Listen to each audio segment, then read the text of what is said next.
All right, we're back. Tasty Crypto Show. I'm Ryan Grace, and with me today, of course, it's Monday. Katie McGarrigle, the Wizard, the Viking. Yep. What else are you doing? The Jedi. The Jedi. I'm finishing my Viking arc though. Okay. I'm almost done. What's next for you? New mission? I might go back to Star Wars, so I might go back to being a Jedi, but there also was a new Assassin's Creed that came out, and I could be a ninja. Ooh. So only time will tell. You're not into the first-person shooters, though, are you? You're into more of like the, I don't know if it's a role-playing game, but more where you're a character. Open world character. There's a storyline. You're not Yes. just killing. No, Okay. I'm like not on Call of Duty with my boys being like, Not yet, got at your least. 6. Yeah. Yeah, not yet. Could be in the future. A lot of people seem to like that game. Yeah. You know what's a game, though, that's really fun, though? And does your wife play video games at all? She doesn't, though. She did give the Harry Potter game A try. Okay. Yeah.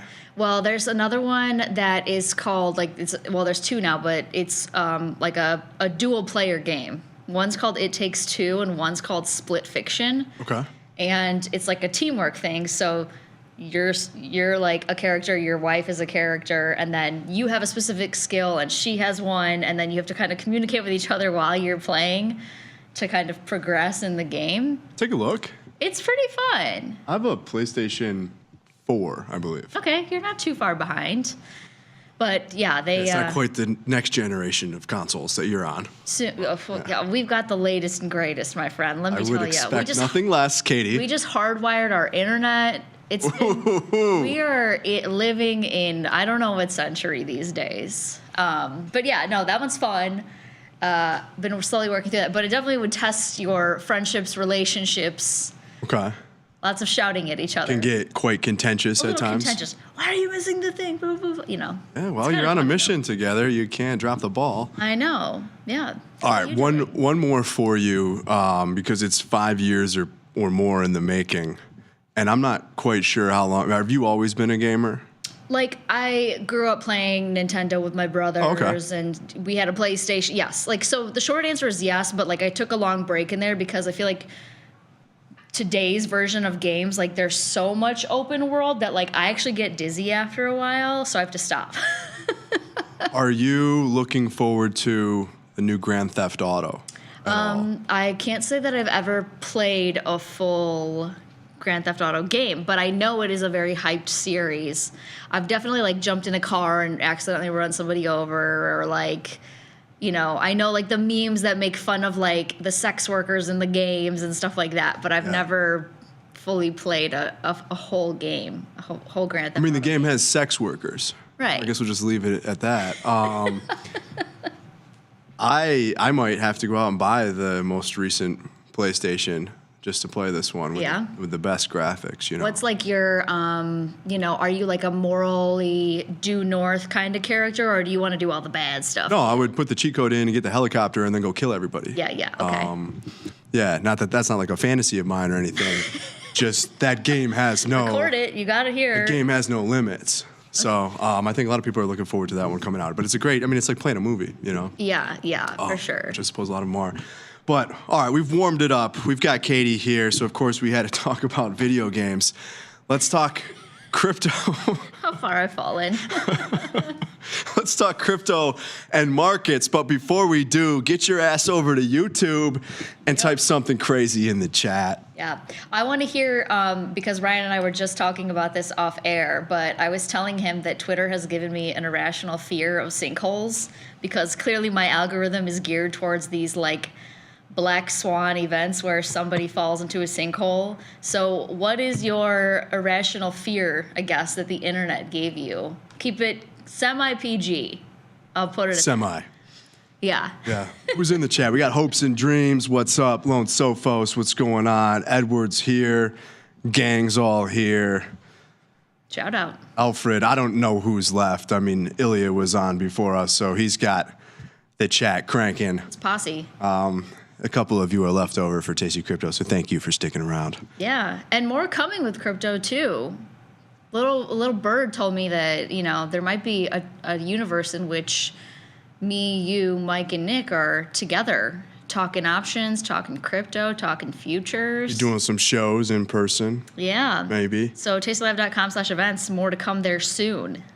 Not quite yet. Hammering out the final details, but yeah, it's gonna be a calendar year. I'm all messed up in this corporation, Katie. Calendar year 25. We got some events on the calendar. Yeah. We got Freeze Your Brain in the chat. Echoes of Grace, what's up? I don't know if this is just the new style here. We got a lot of emojis today. I like the thumbs up to 2 cigarettes. When one's not Double enough. cig. When one's not enough, if you're smoking them at the same time. Shout out to you. Let's jump into it, Katie. We've been pinned at, let's call it 80 in Bitcoin for the last couple of weeks, so there hasn't been too much to talk about. I think I wrote about this last Wednesday, Signs of Life. We saw a quick shift from bearish to neutral momentum and then quickly slam back down here. So just taking a quick look, if we jump over to the slides, we updated these numbers, almost 2 hours ago. But at 3 p.m., I've got a Bitcoin price now of 82.6. So we were a little bit under at the time. But you can see clearly a lot of red on the screen. Volatility has come in a bit as well over the last couple of weeks. So for many of these, we just look at a 30-day realized. We don't have an options market for things like Solana or Doge just yet.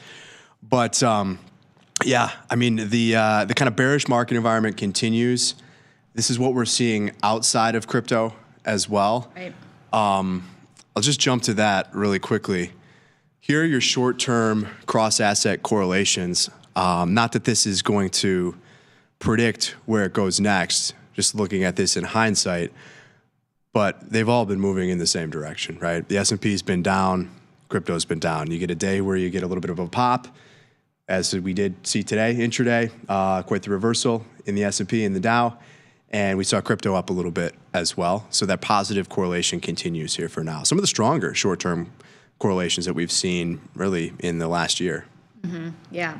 I think, like you're saying, there hasn't really been anywhere to hide, so to speak, unless you're on the opposite side of gold from me, which is that I've been short for basically a year now and been wrong. Ouch. So in small, digestible ways, if Tasty Live has taught me anything over my tenure here, it's keep your size small so that you can weather the storm. But yeah, I'm happy that you and I are jumping back on the show together because I've been just kind of meaning to get your take on this and how you're kind of approaching it, and if you're still doing just weekly buy a couple $100 of this here or that there, or if you've kind of just sat back and focused on the liquidity pools and.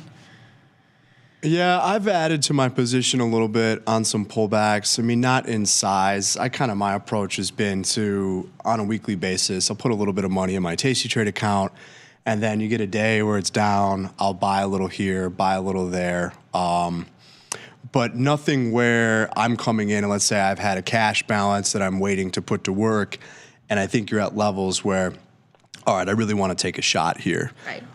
If we just jump to our expected moves for a second. So you can see that volatility's come down a little bit. It's off of the lows that we noted last week where your IV ranks were very close to zero. You've come up a little bit. Bitcoin implied, if I recall, was probably closer to 45% last week. So it's moved a little, but you're still looking at those expected moves where you have an implied price or range that takes you back into the mid 70s. Mm-hmm. In any market, the bottoming or basing is a process. So I don't think that you just go down to one of these levels and spike right back up. If I look at the chart of Bitcoin, we traded 78 a couple of times, all the way down to, let's call it about 76. So not quite the 75 there. Looks like, at least for now, the path of least resistance has been lower. So maybe you get back there and there's a level at the bottom of the range where you want to put more money to work. In these markets, in crypto, I would much rather buy dips when the trend is bullish. Sure. And that's just not what we're seeing. Structurally, long term, I suppose, you could argue we're still in a secular bull market. When I look at Bitcoin on a 6-month basis, it's up over 30%. On a 1-year basis, it's up about 20%. Mm-hmm. But these things have been hammered lower over the last couple of months, really starting back at the beginning of February, along with risk assets. And on the other side of that, you've seen interest rates fall. We've seen the probability of further interest rate cuts out of the Federal Reserve pick up. You've seen gold go to all-time highs as a result. You've seen some dollar weakness. And so you have this market environment or macroeconomic environment that's been pricing in a slowdown, at least from where we were, in the rate of change of economic growth and a lot of inflation. You know, we've seen that come down, and it's obviously backward looking. I think where we go next, the indicators are kind of pointing towards more of, and you're seeing this in terms of the general narrative or the consensus, more of a stagflationary period, which a lot of people take as a negative, but for crypto specifically, it tends to be a decent environment for crypto. Sure. Right? You have to chase that inflation as an investor in some ways, or you see that asset price inflation as well. And when you have a slowdown in economic growth, you know, we have to find outperformance in other pockets of the market. So historically, Bitcoin has done well enough in those environments.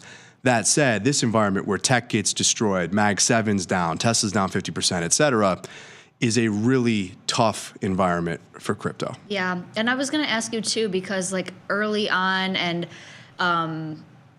like when we started the show in the fall, like it just felt like there was more action even in some of the smaller like just bags we were holding. Do you feel like personally, and as somebody that doesn't necessarily actively seek out a ton of like live market crypto information hour by hour, I feel like those aren't even a discussion anymore. So do you feel like, you know, the ones that you kind of have listed here, and then of course the ones that we've been trying to add to the Tasty Trade platform, like I can jump to those too, and they are ugly. Right, like, so I guess, like, is the question, like, people are just now fleeing, like, they're kind of steering away, too, from, like, those meme-like moves and just sticking to what has the best and highest market cap? Yes, absolutely. Yeah, I think you see that is indicated by Bitcoin market cap dominance. You don't have that in the Tasty Trade platform. We're working to add more data, but if you're on TradingView or in other places, you can see that on TradingView as BTC.D. 62% of the total market cap of crypto right now is Bitcoin's market cap. Yeah. So you see that, and I think that reflects what you're seeing in the market as a whole. You look at what goes on a per sector basis. You look at factor exposures. So what have we seen? Pop in volatility for one reason or another. Market pricing in. You can think of the market as like this living organism, this machine, front running what the economic data is going to ultimately show up as. And so you've seen it price in that slowdown. You've seen that pop in volatility. Well, what's the response in market? Well, you see higher beta positions get taken down, leverage get taken down. You see a deleveraging of positions. You see a rebalancing of positions as well. You know, if we were to point out today, I don't have it in front of me, but earlier today, you know, you look at what's doing well. So you do have a little bit of an energy component here. So oil's done a little bit better recently. Mm-hmm. Energy stocks have done better recently. But when I look at what else is working, right? It's REITs, it's fixed income proxies, it's utility stocks, it's consumer staples over consumer discretionary. Right. It's defensive positioning. Yeah. And so you see that in the market. I mean, you see that as evidenced by just the fall in yields. Look at the 2-year yield. Look at what gold has done, right? As a non-yield bearing asset, right. When we see yields drop like this in conjunction and correlated with a weaker dollar, you see higher gold prices. Gold's at an all-time high. And so you see the same thing play out in crypto. Now, everything can be down, but look at all of this versus Bitcoin. It's hard to find anything that's up, relatively speaking. Ripple, or XRP, excuse me, up 13%. Ripple is the company, XRP is the token, but XRP is up 13%. Everything else is down about double digits relative to Bitcoin, which year to date is down 12%. So all the higher volatility stuff, those narratives around AI agents, meme coins, et cetera, have just blown up. Yeah. Doesn't mean they don't come back, but it reflects this market environment. And the opposite is true too. You get into an environment that's rip-roaring bullish for crypto, these things are going to go up a lot more than Bitcoin. But you can see they trade at implied vols that are, in many cases, well above 100%. You can only go down 100%, obviously, but you'll see this in the bull markets. You kind of live by the sword, die by the sword. Here we are. Everything is getting taken down in the bear markets. Yeah. Yeah. Okay. I'm glad that that, very, very limited view and, steps into the world that I've taken here with you. You kind of just affirmed that for me, because it did feel like we were talking about AI agents and, what do we want to do with dog in me? And now it's like, no, okay, we have bigger. Get that dog away from me. Yeah. I mean, really high level, I just think about it like this, right? So Bitcoin has been the beneficiary and ETH to some extent, but these things are narrative driven. When you look at flows, Bitcoin has been the beneficiary of the ETFs and a new class of investors participating via that channel. So you have billions of dollars of inflows, and subsequently, when it pulls back, you get those billions of dollars of outflows, though a good chunk of that money is pretty sticky. But from an allocation perspective, if I'm an institutional investor and I'm saying, okay, what is the market backdrop and how do I want to allocate as a result, there are going to be environments where I want to allocate to crypto. Now, the first place I might allocate is in Bitcoin, but in a very bullish market environment, I might go further out on that risk spectrum or risk curve and allocate to ETH, et cetera. And then maybe you see people go into Doge. But when I think about new money coming into the space, it's probably going into Bitcoin first. These other things are going to be capital sloshing around, but it's not necessarily new flows into crypto. And I think, again, you can see that when we look at the Bitcoin market cap dominance as one indicator of this. So in that environment where you're starting to see capital being allocated to crypto, it probably goes into Bitcoin first. But in the environment where I don't even want a crypto allocation, it's certainly not going into, there's certainly not new capital coming in, but money is not being put into, unless you're looking for a short-term trade, you're trying to pick the bottom sort of thing, it's not going into this stuff that trades at a $50 million market cap and has a 150% vol. Yeah, okay. So makes sense. That's what we're seeing. Do you feel like, so all of that aside, and kind of this is my, thought provoker of the day, like which of these symbols or which blockchain is doing something interesting to you right now? Like, is that all just lost in the noise? Or is there any, early on we talked so much about what's going on with Ethereum and Solana and all the innovations that are happening there. What is exciting to you right now? That doesn't have anything to do with what we've seen in terms of market action. Yeah, I think just to start with a couple here, ETH is exciting to me, even though the narrative is that ETH is dead and the performance has been piss poor. What's happening in terms of real world assets and institutions building on chain, ETH is interesting to me. But that doesn't really matter in these environments, but you need to be aware of those narratives, I suppose. Solana is interesting to me in that you go back to December, January, and you have a chain that can support just a massive amount of trading, speculation, right? There's a use case for that. The advancements and the growth, the evolution of Solana as a chain is interesting to me. But at this point in time, obviously, price is the truth. It hasn't performed very well, but nothing has. If I just jump to the next slide, we wrote about this over the weekend. SWI and Aptos are interesting to me in terms of how they perform parallel transaction processing. And so when you think about how transactions are sequenced on a blockchain network, they tend to be in chronological order or one after another. That might work for trading purposes. But if you have a blockchain network where the use case is, I'll just use gaming because that's probably the easiest example to understand, where the use case is gaming, and within those games, there's some sort of economy. You have transactions that occur. Everybody wants to buy skins for their character or a new sword or weapon or whatever it might be, right? You shouldn't have to wait in line for someone else to buy one of these things. It should process all at the same time in parallel. And so you're seeing SWI, you're seeing Aptos, and others that are able to perform these transactions. They do things a little bit differently when you look between the different chains or across them, but that's kind of an evolution in the overall performance of these layer ones. And I think what you're going to see is that there will be specific chains for certain use cases, and maybe they'll all work together in some capacity. But some of these high-performing layer ones, that's interesting to me as well. Real-world assets and kind of institutions moving on chain is interesting to me. Right. The Fed ultimately lowering rates and maybe, in some form or fashion, I suppose, stimulating, to use that word. That's interesting to me from the Bitcoin perspective. But yeah, when you break down some of these different chains, those are a couple that stand out to me. But I'm not really too worried about where we are. I don't think that this is specific to crypto in any way. We've lived through the FTX collapse, the forced selling that resulted from that. If this was going to die, there were many chances for it to die in the past.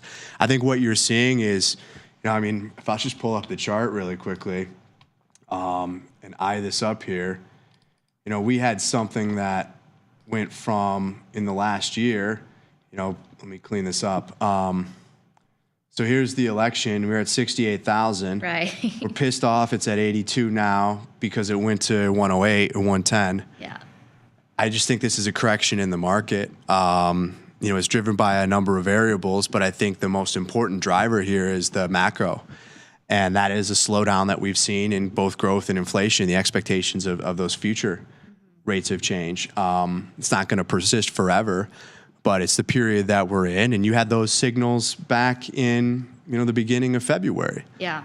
It doesn't mean that they're always going to be correct, but the signs were there, and that has since, evolved a little bit. And now if we zoom in, our new range, we broke out or broke below, call it 92, 108.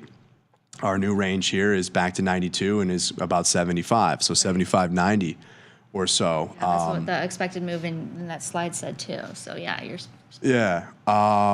You have a period of consolidation. We'll see if we break one way or the other from here.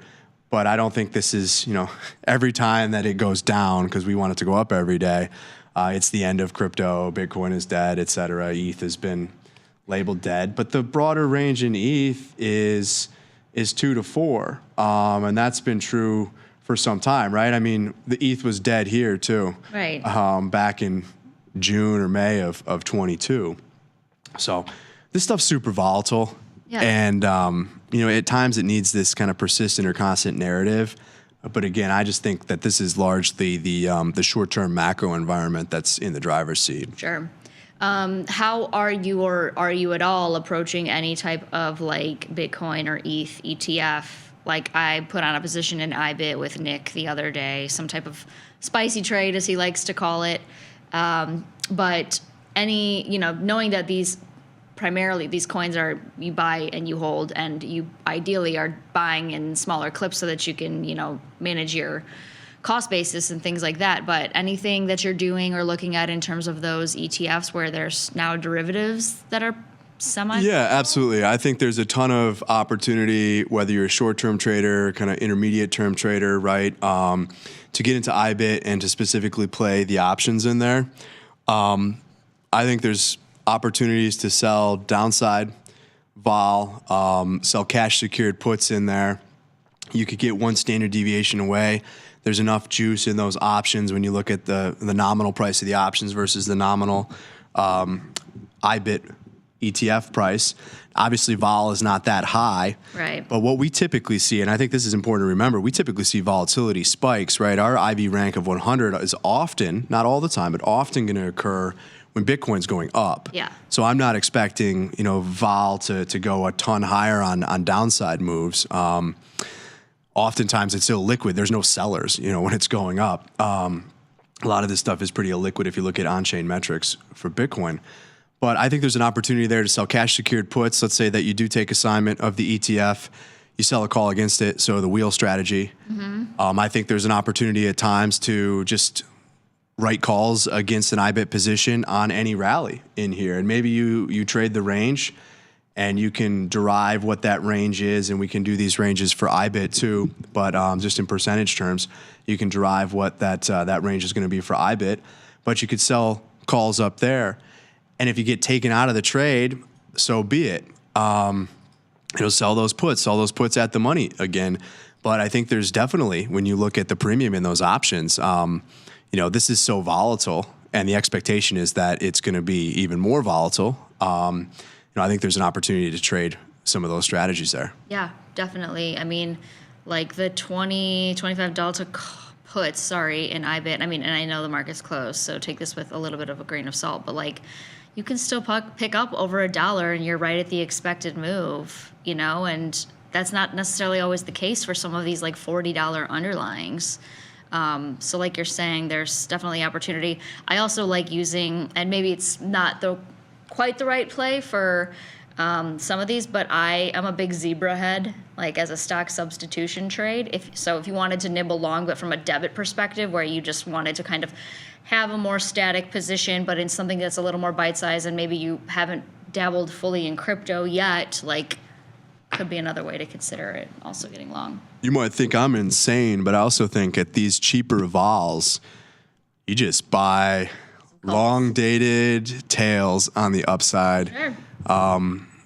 Maybe this time is different, right? But I think if we get to an environment that is a bit more bullish for crypto, probably second half of 25. Let's see where we are a little bit later in Q2. I mean, a lot has to shake out, and that's a long time from now. Yeah. But there could be a trade there. I always want to own cheaper volatility in crypto to the upside, or in Bitcoin, in this case, that you can trade the options on IBIT. No, I think you raise a really good point. Like, Tasty Live is not like adequate, super hardcore against like buying out of the money options if that's the way that you want to participate. You just have to understand what comes with that. Yes. And if you're saying like you're comfortable holding and tying up that capital for a year out in time or some type of longer time horizon, but like that's the way you want to participate, like it still has its merits. Yeah, and you can find you can find a way to finance it too and reduce your basis, but sometimes you want to have, a big bullish delta exposure or something that, given the gamma, is going to materialize into a very bullish position if you get that move. And if you don't get the move, well, you're out, $200. You're out the debit, right? There's a negative carry to that, but I think, again, when you see volatility levels here, and they can clearly go lower, knowing that there's oftentimes a positive correlation between price and vol in Bitcoin, that becomes interesting to me. But we shall see. Time will tell. All right. Well, that said, we're out of time. But thank you for coming on the show, Katie. As always, it's a great conversation here today. We'll be back next Monday. I will be here with a special guest from our favorite platform, X. Hell yeah. On Wednesday. Until then, though, Victor Jones is up next with The Price of Truth. We'll be back Wednesday. I'm Ryan. I'm Katie. Peace.